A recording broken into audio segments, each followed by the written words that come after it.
এ যেন জলে কুমির ডাঙ্গায় বাঘ। মার্কিন প্রেসিডেন্ট ডোনাল্ড ট্রাম্পের হয়েছে সেই দশা। নিজ দেশে একদিকে অভিশংসনের ডাক, অন্যদিকে হরমুজে ডলারের আধিপত্য হারানোর পরিস্থিতিতে দিশাহারা অবস্থা মার্কিন প্রেসিডেন্টের। 1 মাসের যুদ্ধে বিশাল ধাক্কা খেয়েছে বৈশ্বিক অর্থনীতি। হরমুজ খুলে দিলেও ইরানের হাতেই পুরো নিয়ন্ত্রণ বৈশ্বিক তেল বাণিজ্যের গুরুত্বপূর্ণ এই রুটের। এখানেও ইরানের হাত শক্ত করে ধরে রেখেছে চীন। হরমুজের ডলারের বদলে এখন চীনা ইউয়ানের ঝনঝনানি, অর্থাৎ হরমুজ প্রণালীর নিয়ন্ত্রণকে হাতিয়ার করে চীন এবং ইরান বিকল্প মুদ্রা হিসেবে আনতে চাইছে ইউয়ানকে।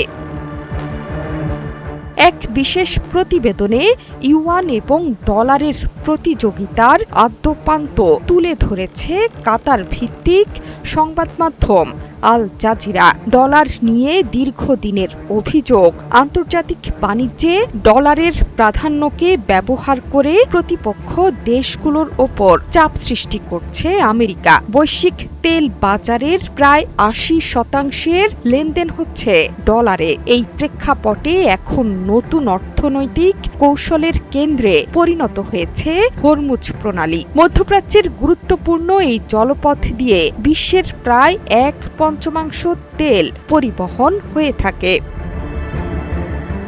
ইরানের সাথে যুদ্ধ বাঁধিয়ে নিজ হাতেই ডলারের ধস নামাতে চলেছেন মার্কিন প্রেসিডেন্ট। শর্ত সাপেক্ষে হরমুজে জাহাজ চলাচল করার অনুমতি দিয়েছে ইরান, সেই সাথে দিতে হচ্ছে টোল। এমনকি কিছু জাহাজের কাছ থেকে ইউয়ানে টোল আদায় করছে ইরান। এতে চীনের মুদ্রার ব্যবহার যেমন বৃদ্ধি পাচ্ছে, তেমন দুই দেশের অর্থনৈতিক সহযোগিতাও আরও গভীর হচ্ছে। লয়েডস লিস্টের তথ্য মতে 25 মার্চ পর্যন্ত অন্তত 2টো জাহাজ থেকে ইউয়ানের টোল আদায় করেছে ইরান। গত সপ্তাহে পরোক্ষভাবে এই তথ্যের সত্যতা নিশ্চিত করেছে চীনা বাণিজ্য মন্ত্রণালয়।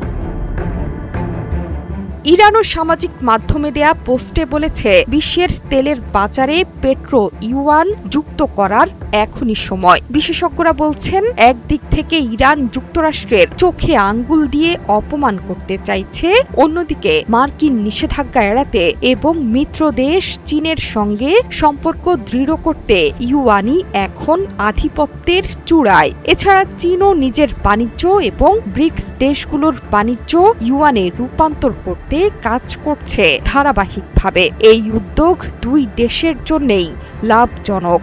এতে ডলার নির্ভর আর্থিক ব্যবস্থাকে পাশ কাটিয়ে যেমন নিষেধাজ্ঞা এড়াতে পারছে, তেমনি সহজ হচ্ছে দ্বিপাক্ষিক বাণিজ্য। বর্তমানে ইরানি তেলের ৮০%ই যাচ্ছে চীনের কাছে। এই তেল ইউয়ানের মাধ্যমে বিশেষ ছাড়ে কিনে থাকে বেইজিং। বিনিময়ে ইরানের হাতে চলে আসে চীনের সামরিক সরঞ্জাম, ইলেকট্রনিক সরঞ্জাম এবং রাসায়নিক। যদিও ইউয়ানের সামনেও বড় চ্যালেঞ্জ। ডলারকে চ্যালেঞ্জ জানাতে হলে বহু পথ পাড়ি দিতে হবে চীনা মুদ্রাকে। জোহরা চৌধুরী সেতু, ৭১।